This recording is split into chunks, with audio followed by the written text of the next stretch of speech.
Hello my dear friends, you're on the Military Summary channel, and this short video we're going to discuss the most important events that took place during the previous night of the local time. Today is the 31st of December, the beginning of the day, the last day of 2023. Obviously today there are going to be lots of very interesting updates, and probably a lot of people either from Russia, from Ukraine will not celebrate the New Year normally. Now we're moving to Belgorod, the city that yesterday was attacked by the Ukrainian forces by the NATO weapon like Vampire multi-launch rocket systems, and today we got more updates from this territory. According to official information, by 10 p.m., by 11 p.m. of the local time yesterday, the total losses were around 18 people and 111 residents were injured. According to information we have, by morning the total losses were around the level of 20 people. Yesterday in the evening the Russians started their revenge operation, and on this footage we can see the launching of Iskander missiles and S-300 missiles in direction of Kharkiv. According to information we have, the Russians started massive attack all over the entire Ukraine, and according to Telegram channels messages, the explosions took place in Kiev, Chernigov, Sumy, Kharkiv area, Odessa, but as of, let's say, morning of the 31st of December, we got just one video, just one series of videos that are coming from Kharkiv. We got some updates about how the thing started, running people. If you have access to map, you can hear the sounds of explosions and so on. And by morning, we got the geolocations photo of the hotel in Kharkiv, in the central part of Kharkiv, that was destroyed.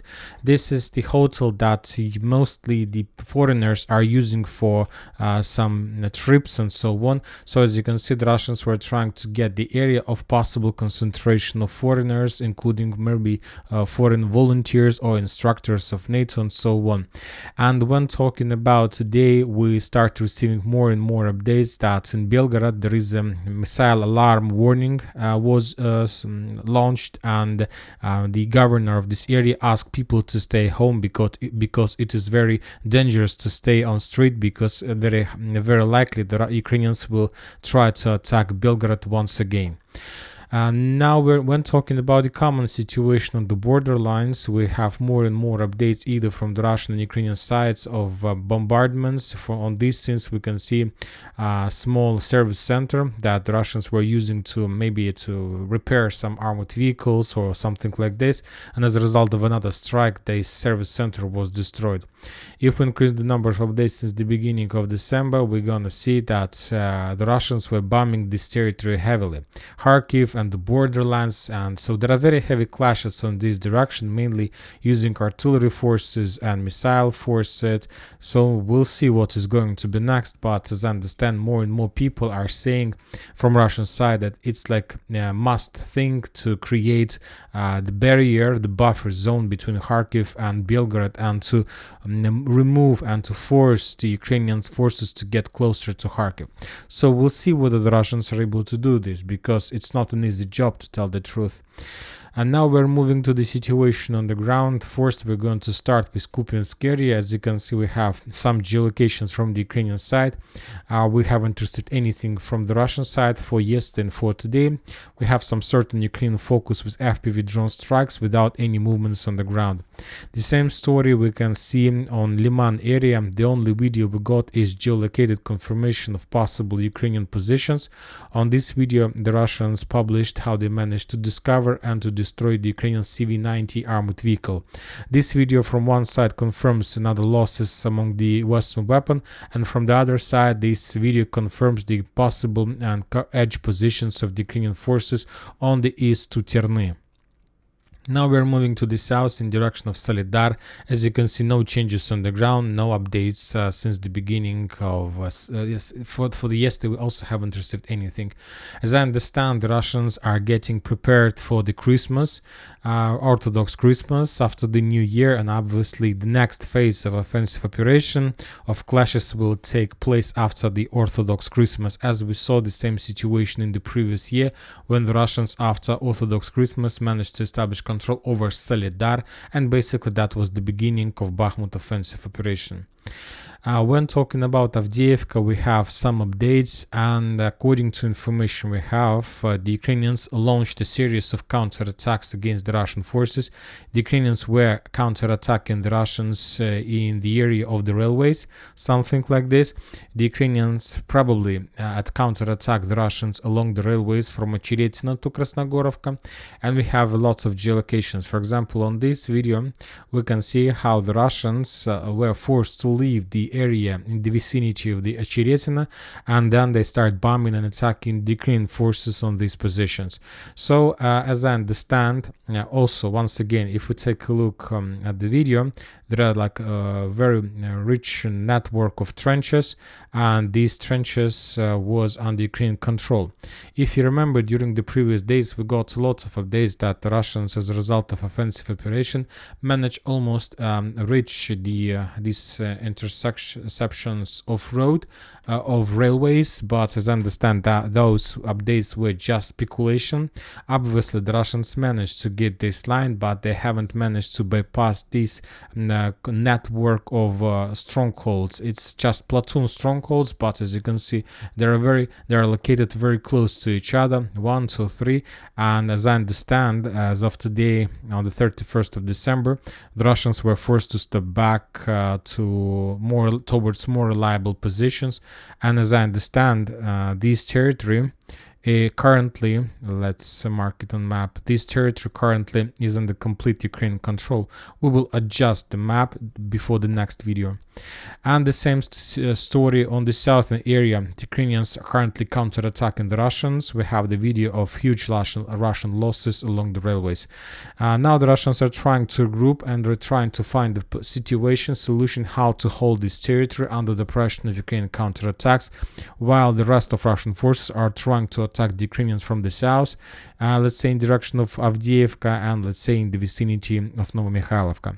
We haven't received anything from this area, and now we are moving to Zaporozhye, Bradley Square. According to information we have, the Russians continue their offensive operation from the south, from Novoprokopovka in direction of Robotina, and according to some mappers, as a result of offensive operation, the Russians managed to improve their positions and capture more strongholds and fortifications along the fields.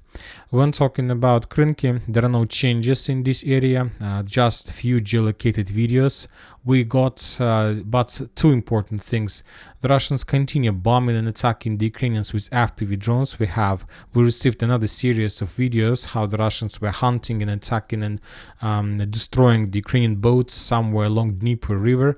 Also, we have lots of updates how the Russians destroyed and attacked the Ukrainian boats and infantry, not just in the river but also in the village itself. The Russians were hunting the Ukrainian infantry. The Russians were attacking boats. The Russians were attacking the Ukrainians' armored vehicles somewhere in Tyaginka city. And also the Russians published few videos of Lancet strikes. On this video we can see Tyaginka. Probably this is something like support machine that brought another artillery ammo for artillery system, but as a result of Lancet strike, that system was destroyed. When talking about the Ukrainians, I see that the Ukrainians increased their activity once again. If you remember, after the Russians managed to shut down Ukrainian IRIS-T system, they managed to restore their artillery superiority, aviation superiority in this area, and that allowed the Russians to bring back the small aviation air defense system ASA. And now the Ukrainians launched some hunting operation, and according to information we have from the Ukrainian sources, as a result of that hunting, the Ukrainians managed to destroy at least 2 air defense system ASA on this direction. The Russians used this air defense system to shut down Ukrainian drones. So we see that probably the Ukrainians do have some plans, probably even for New Year Eve, and probably this night is going to be very interesting, and upcoming day is going to be very interesting as well. When talking about the global scopes, global updates, of course, the most important is coming from the border, Ukraine-Polish border, and so on.